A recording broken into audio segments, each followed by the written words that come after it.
Depuis que l'affaire John Morant a refait surface il y a un mois environ. J'ai l'impression qu'on a tous collectivement décidé de ne plus parler de lui, ni des Grizzlies, et je pense qu'on doit le faire. Je ne pense pas que les gens réalisent vraiment à quel point John Morant a été mauvais cette année, même dans les matchs qu'il a joués. Au moment où on enregistre, il n'a joué que 14 matchs, il n'a pas été en bonne santé, il n'a pas été disponible. Ça a été un problème, mais même quand il joue, ce n'est pas comme si tu avais un niveau presque All-NBA. John Morant, tu n'obtiens pas un John Morant de niveau All-Star. On pourrait même dire que tu n'obtiens même pas un joueur de niveau titulaire avec John Morant en ce moment à Memphis. Au moment où j'enregistre, John Morant affiche un peu plus de 35% de réussite au tir. Ce qui est encore plus inquiétant, c'est qu'il ne tourne qu'à 42% sur ses tirs à 2 points. C'est absurde pour quelqu'un qui, au début de sa carrière, était surtout connu pour aller au cercle et marquer des paniers faciles. Il était tellement bon pour finir près du cercle, il était tellement explosif qu'il arrivait toujours à aller au bout et il avait un excellent pourcentage sur ses tirs à 2 points. Il avait un bon jeu de flotteur et le problème dans son jeu, c'était les tirs à 3 points. Il a connu une très bonne année à 3 points, ce qui a lancé sa carrière. C'est sûrement le chiffre le plus inquiétant, mais j'en ai encore un pour toi. Il enregistre un record de perte de balles par match, alors qu'il ne joue que 28 minutes, soit bien moins que les saisons précédentes. Il perd donc plus de ballons en moins de temps. Pourcentage de réussite au tir le plus bas de sa carrière, et il ne tire pas bien à 2 points. Et ce chiffre de réussite à 2 points, il n'est pas bon non plus. Pour moi, cela reflète tous les problèmes qui se passent actuellement dans la carrière de John Morant. Et c'est-à-dire, peu importe l'athlétisme et la confiance qu'il avait au début de sa carrière, ce n'est pas parti. Il reste un joueur très athlétique.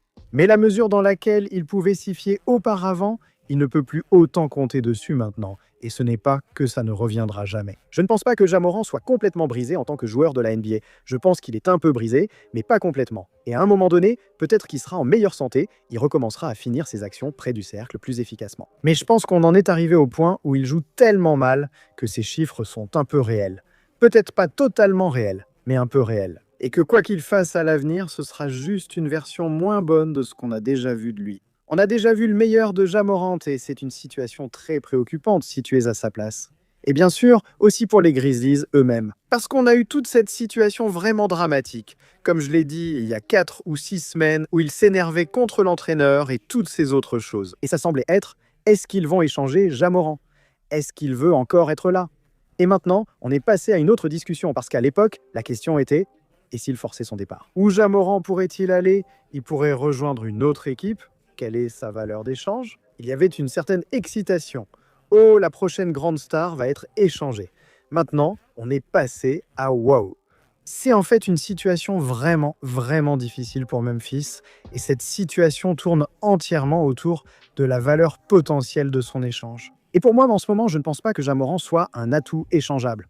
Je pense qu'on en est arrivé là avec son niveau de jeu, je pense qu'on en est arrivé là avec sa disponibilité, je pense qu'on en est arrivé là avec son contrat. Et je ne vois pas comment Memphis pourrait l'échanger contre une quelconque valeur, même s'il le voulait. Maintenant, nous n'avons eu aucune indication que Ja leur ait demandé à être échangé. Nous n'avons aucune preuve que les Grizzlies aient voulu l'échanger ou ce que vaudrait ce marché. Mais si tu me demandes, je pense qu'il n'a aucune valeur d'échange. Incroyable pour une équipe dans cette situation. Nous vivons clairement à l'ère du second apron. Tout le monde s'inquiète non seulement de devoir payer de gros contrats, mais surtout de payer de gros contrats à des joueurs qui ne sont pas disponibles ou qui ne sont pas bons. Et malheureusement, Ja Morant tombe dans ces deux catégories en ce moment.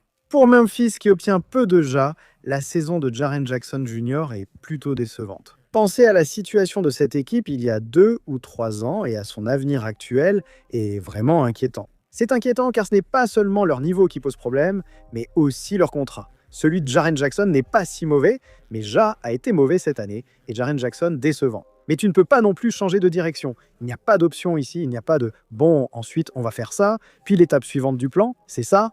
Il n'y en a pas à ce stade. Tu espères toi que Jaren Jackson s'adapte au nouveau système, que c'est juste l'effet du nouvel entraîneur et qu'il jouera à un niveau All-NBA en fin de saison. Et puis pour Ja, tu espères juste qu'il retrouve la santé et qu'il trouve des solutions. Si ces choses n'arrivent pas, tu te retrouves avec d'énormes contrats pour des gars qui ne performent pas, sans pouvoir les échanger ni en tirer de valeur. Je pense que c'est sans doute le sujet le moins abordé, la conversation la plus ignorée de la Ligue actuellement. Les Grizzlies sont dans une situation de plus en plus inquiétante. Oui pour Ja, mais Jaren Jackson mérite aussi d'être mentionné. Ils sont dans une situation où ils vont payer à ces gars-là 90, 95, 100 millions par an au total, ce qui représente une énorme partie de leur plafond salarial. et tu vas obtenir des performances inférieures au niveau All-Star de la part des deux. Et comment es-tu censé gérer ça? Ça semble impossible. Maintenant, ce n'est pas littéralement impossible, parce qu'il y a une équipe à Philadelphie qui fait à peu près ça en ce moment. Ils arrivent quand même à rester plus ou moins compétitifs. Même avec Joel Embiid qui ne joue jamais, et Paul George peu efficace, tous deux avec de gros contrats. Ils y parviennent grâce à Tyrese Maxey, VJ Edgecombe, Jared McCain et Quentin Grimes. Et les Grizzlies ont aussi d'autres joueurs dont on peut s'enthousiasmer, notamment Cedric Howard. Mais ils ont aussi fait du bon travail au fil des années pour trouver d'autres joueurs dans leur effectif. Je sais que Santi Aldama est un joueur qui divise et qu'il a signé un nouveau contrat. Mais c'est au moins quelqu'un dont on peut espérer qu'il continue à progresser et à se développer. Scottie Pippen est un autre joueur. Il y a encore des éléments dans cet effectif. On peut voir la situation de Philadelphie et se dire qu'on pourrait être pareil. Ce n'est pas totalement terminé, même si ces gars ne redeviennent jamais All-Stars, mais honnêtement, c'est vraiment déprimant. Si tu es un fan des Grizzlies, passé d'une équipe qui, il y a 2 ou 3 ans, était en pleine ascension, et tu avais Ja, et tu avais Jaren Jackson, tu avais tous ces autres éléments, et maintenant d'ailleurs, j'aurais dû le mentionner avant, maintenant, Zach Edey est un autre élément. S'il reste en bonne santé au poste de pivot comme Coward, il représente l'avenir des Grizzlies. Pense à ta situation il y a 3 ans et à maintenant. Et il n'y a vraiment aucune direction claire. Ils seront probablement assez bons pour gagner 40 à 42 matchs au minimum, avec une saison à peu près saine.